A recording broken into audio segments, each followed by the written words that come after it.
Thank you very much. Joe, how are you doing these days? Good. Yeah? Yeah. So you're just about to fly to St. Petersburg. And speaking of St. Petersburg, Siemens electrified, as far as I know, the Tsar's Palace. It was a leader in telecommunication for more than a century.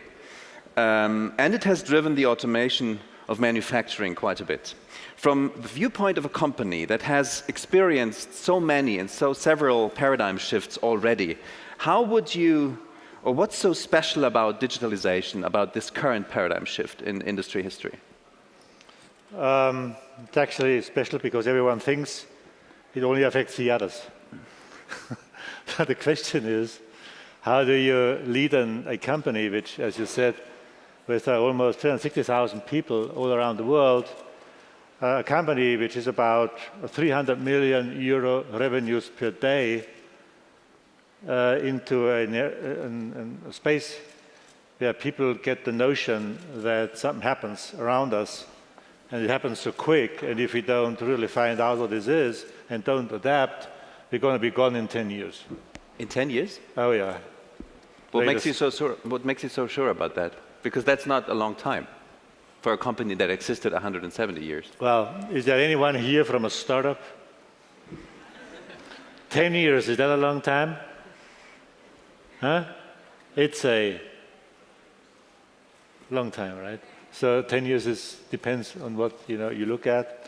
I mean, but the reason I'm saying that is, if you look today, the internet arriving at the industrial space, it's been there for a long time.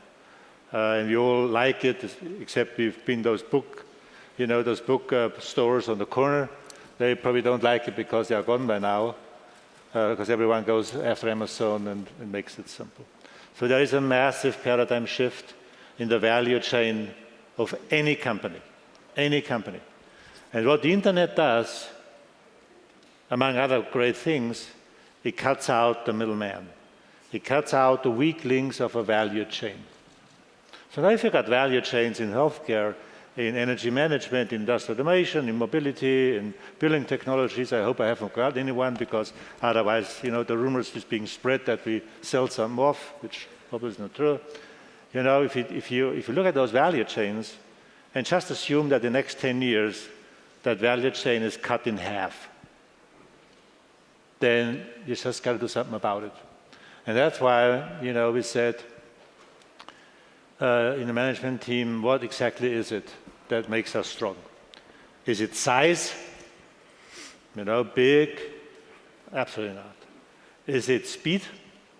Many people have been writing about speed, all those, those strategy guys writing a lot of books about stuff. They've never really done themselves.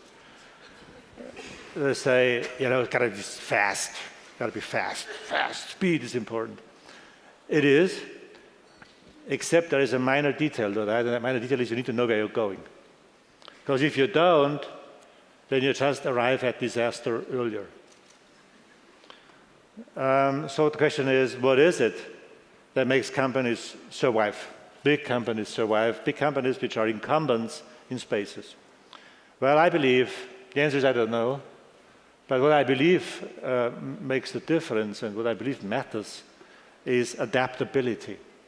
It's adaptability to the uncertainty which comes along the way, ever faster than we've ever experienced it. So the question is, how do you get that into the brains of managers who've been growing up in a highly hierarchical environment?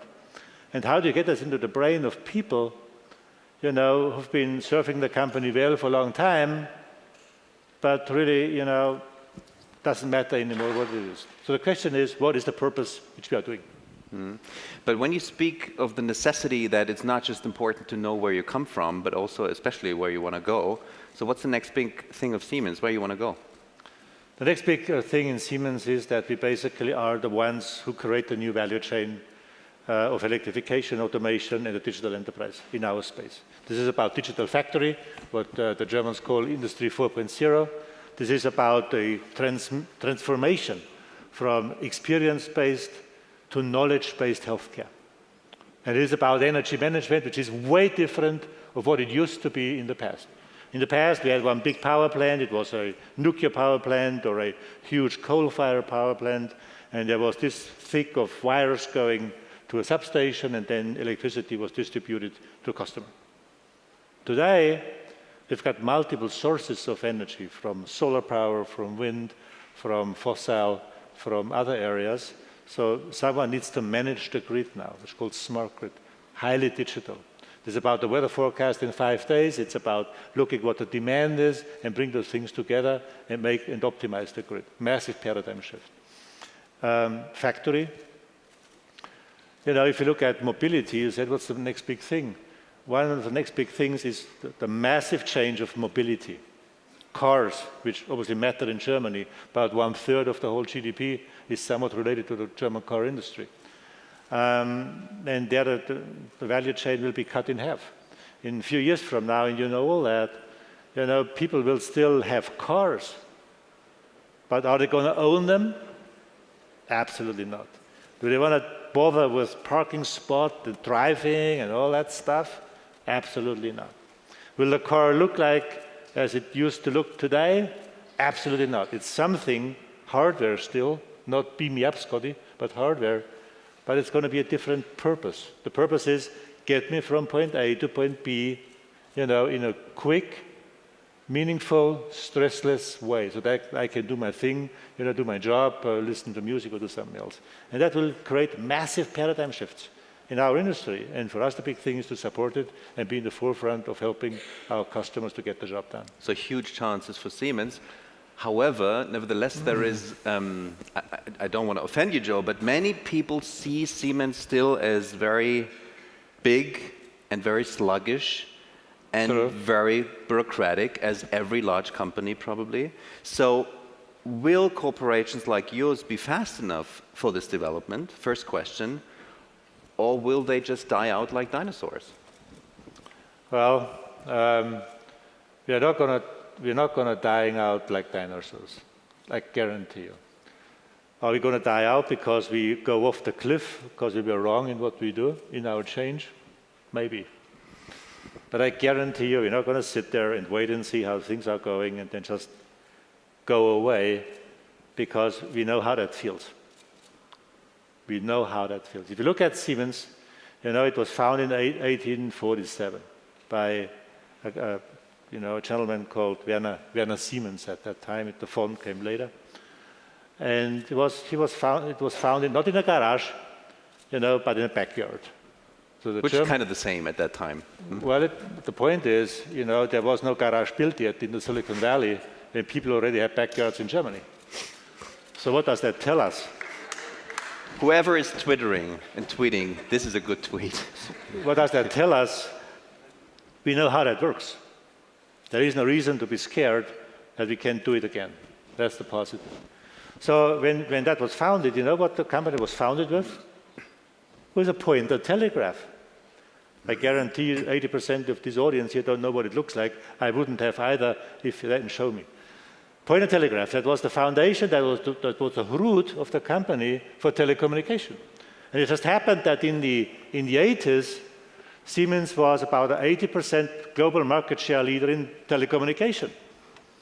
And then someone from the west of the United States, I think it was 2 people, came to Munich and wanted to see those big guys, you know, those managers, powerful and rich and so on and so forth. And they even got a meeting.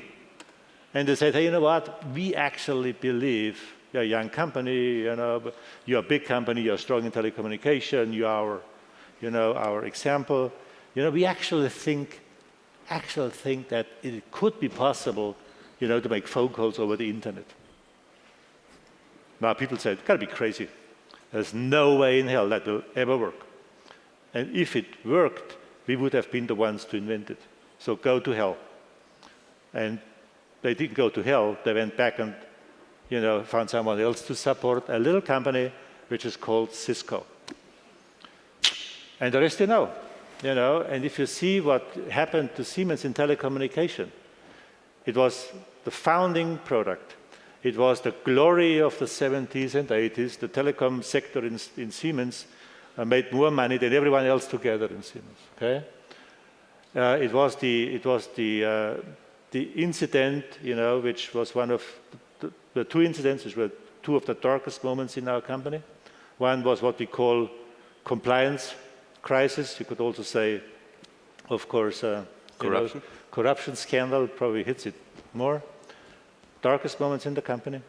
And there was a second one, which I think reputationally was even worse, and that was the BenQ issue when we sold Siemens phones to a company which let then those things go bankrupt. So a lot of stuff, and this I guarantee you will never happen again. That this company is complacent, that this company is arrogant. That's what we take out of it. How do we do it? It's very simple. I tell everyone, everywhere in the world, no matter who it is, no matter what she does, and no matter where they are at, just act as if that was your own company. And if everyone in this company acts as if that were your own, you're going to be safe. But how do you manage implanting this entrepreneurial spirit you're actually talking about within a company of 300,000 people? Yeah, several months ago, you mentioned something like you want to gather all the innovation initiatives of Siemens, all the startup initiatives. So what exactly happens there, and what will happen there? Let's create some news today. Sure. Sure. The biggest news would be a profit forecast, which is different from the last one, and we're really going to hit it home.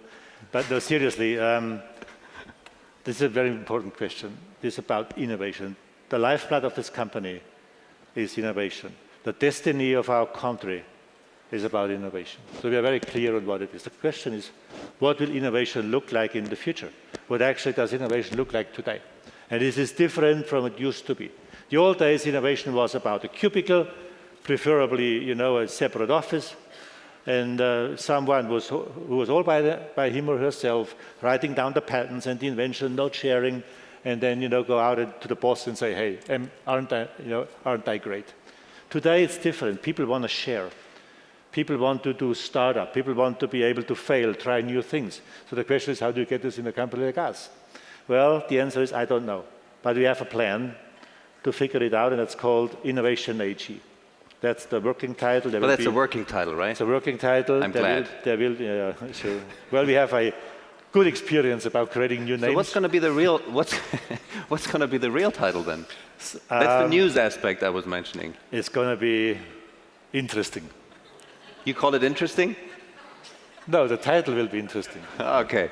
So I can't. It's nothing about knowing French. It's nothing about parties, on stage, which is going to be in the internet 600,000 times.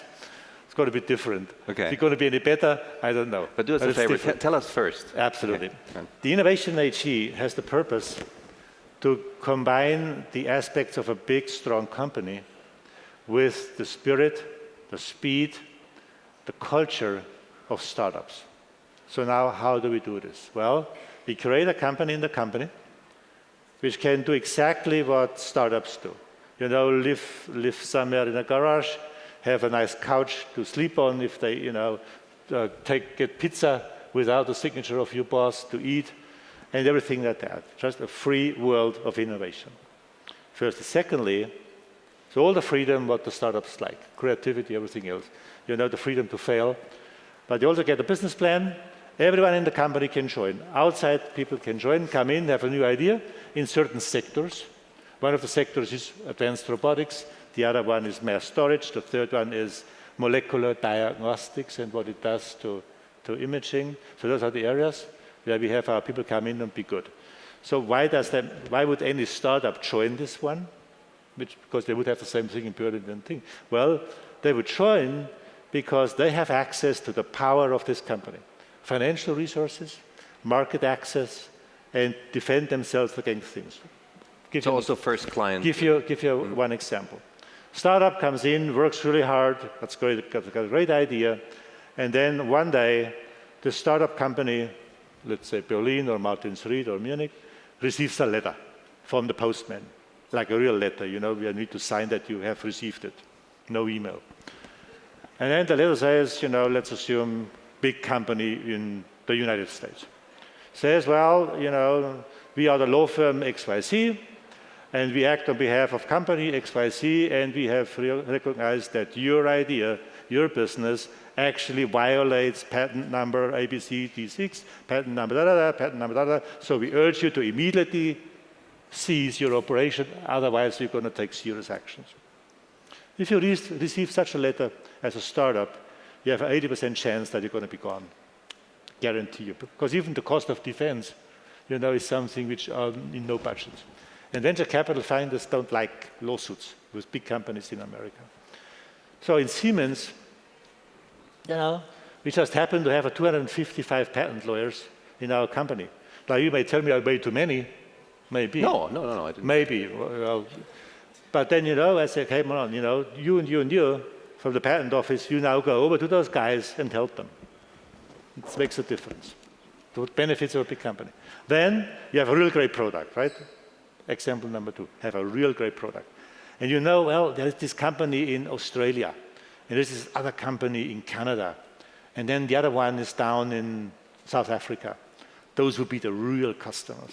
And if you had the chance to go there, that would be really cool. Well, as a startup, till you find out how to get there, the budget is probably already pretty stressed, then you still need to get a meeting with those guys. Not that simple. Go to market, not that simple. Scalability of market. Now in Siemens, you say, come on, our CEO in Australia, or in Canada, or down in South Africa, hey, can you call those guys and make a meeting with them? I guarantee you have a 90% chance as a CEO or even CFO of Siemens Australia or Siemens South Africa that this company is going to open the doors for you. And then you bring along that person and say, this is yours. And that's the big benefit. But how you first of all, I think it's a great initiative, and it's an experiment. And it's time for that experiment. Absolutely. However, how you do make sure that when you have like a separate unit within Siemens called the Innovation AG, and then with a better name in the future, how you make a different name, a more interesting name, how you do make sure that people who work at Siemens and who used to work for Siemens and work for Siemens for like decades do not have the feeling that there are two Siemens, an interesting Siemens and a boring Siemens, a new Siemens and an old Siemens. So what's the real purpose of this Innovation AG? Is it that what you described, or is it also to shake up indirectly the old part of Siemens? You're smiling. Tell us why. Ask me again in 3 years from now. Okay, so it's also about shaking up the traditional part of Siemens, I guess.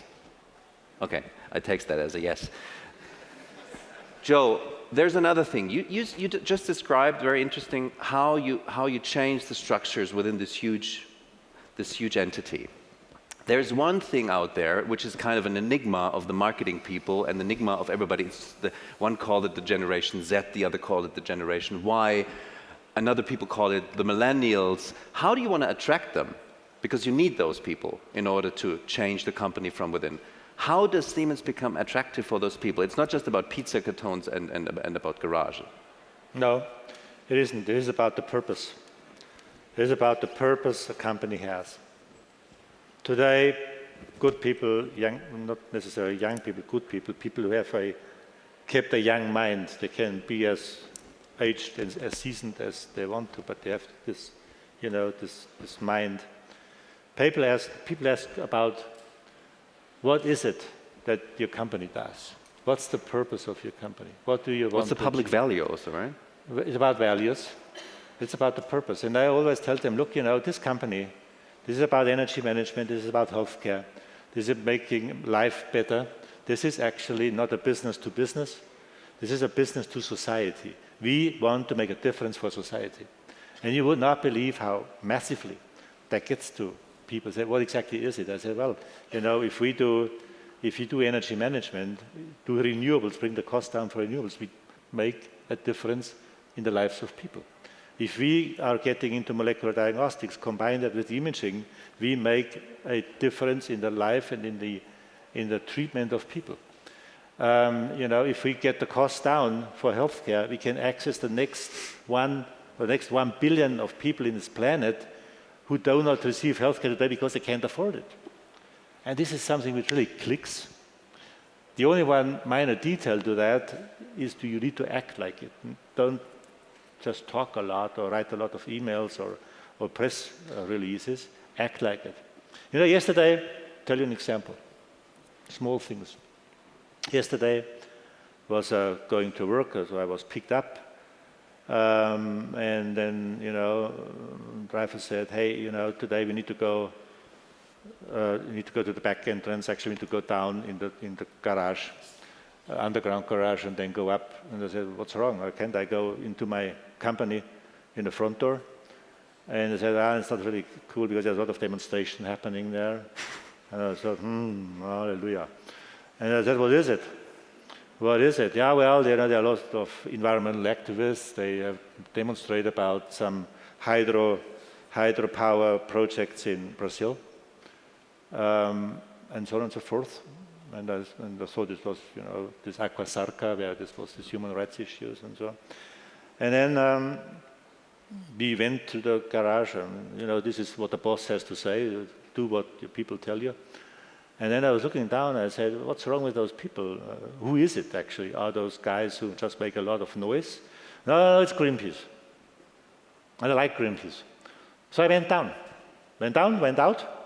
and said hi. And then a young lady came and said, here's a flyer. Do you want some information? You just tell your managers about it. I said, well, there are not too many managers I can tell because I just happen to be the first server of this company. And who are you? Well, I said, I just run this company. And he said, really, are you Mr. Kaeser? I said, yep, that's exactly who I am. And I said, tell me about it. What is it? Why are you here? And she told me about it and why that is. And it was pretty cool because, it is a problem. It is a problem if you have 30,000 square kilometers flooded and have thousands and thousands of people being moved, honestly. And the ones who say, hey, I'm here, they probably just are being a collateral damage. It is a problem. And the lady said, hey, you canceled Aqua Sarca because of these human rights murders. Why do you show me Trump now? It was just Donald Trump. Gosh, is there any news on this one? And she said, look, are you guaranteeing that you're not going to be part of the project? I said, I don't know. But I promise you, I got to look at this project. I had no clue what that project was. It's still in the planning process. I got to look at that project personally. I got to call you and tell you exactly what we do. You may not like it, but I call you and I tell you. And that's the type of difference you make. But Joe, I think it's a good example. On the other hand, it's also a good example for the problem of big corporations, because it isn't somehow strange that you need Greenpeace in order to be informed what's happening within your company? No, not really.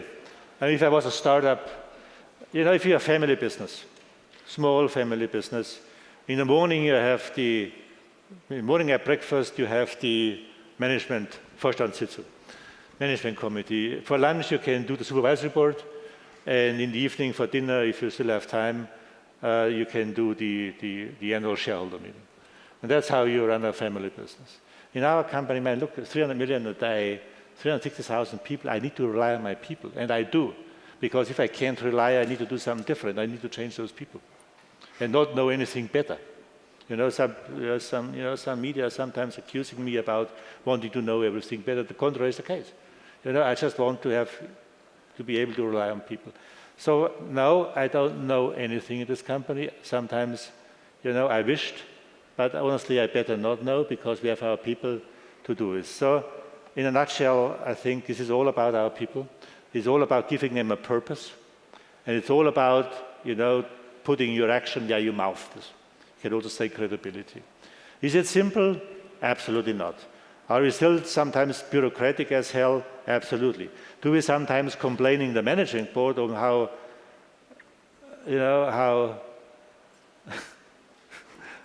bad this company was supposed to something else, how crappy this company is? Absolutely. And then then we talk to ourselves, hey, if it's not us who change it, who the hell should change it? So what you do is you need to take ownership. And the whole transformation process in Siemens is has one foundation. There are a lot of actions we do, strategy and savings and productivity and digitalization. There's one single item in this company which is going to decide on the make or break whether we'll transform this giant into a modern, living, company, and this is about what we call ownership culture. Act as if it was your own company, make your mistakes to find out what's the better thing is, and be your own person. And go out and be proud, and if you have something you don't like, then you speak up. And I tell everyone in this company, no matter where I go, I said, look, if you make a mistake because you did not exactly know what to do, if your supervisor, your boss is not there for you, just do what you would do if it was your own company. If you make a mistake, I guarantee you're not going to get in trouble. But if you don't ask your people, your colleagues, about how to share experience and what can be done, then you have a problem. This makes actually pretty cool impact already. We have 5 more minutes, and I want to use that 5 minutes for shifting the focus a little bit away from Siemens more to a broader topic. You mentioned ownership, and some days ago, a German politician named Dorothee Bär was quoted in Politico's morning briefing from Brussels that she said the most important problem when it comes to digitalization in Germany, it's not about regulation and it's not about politics, it's about mentality. The mentality of fear, the famous German Angst. So my question, Joe, does ownership culture, in your opinion, really fit traditional German companies, or is it more of an American thing?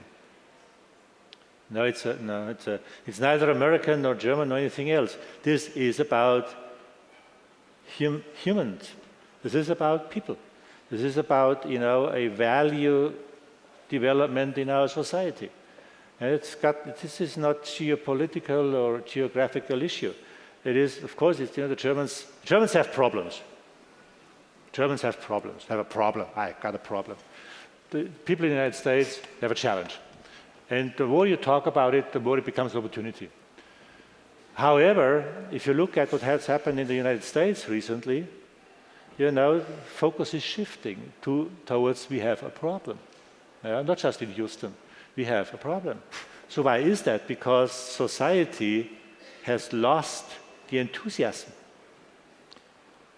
Could you have ever imagined that someone like Mr. Sanders would make it to the final ever 2 years from now? A communist in America?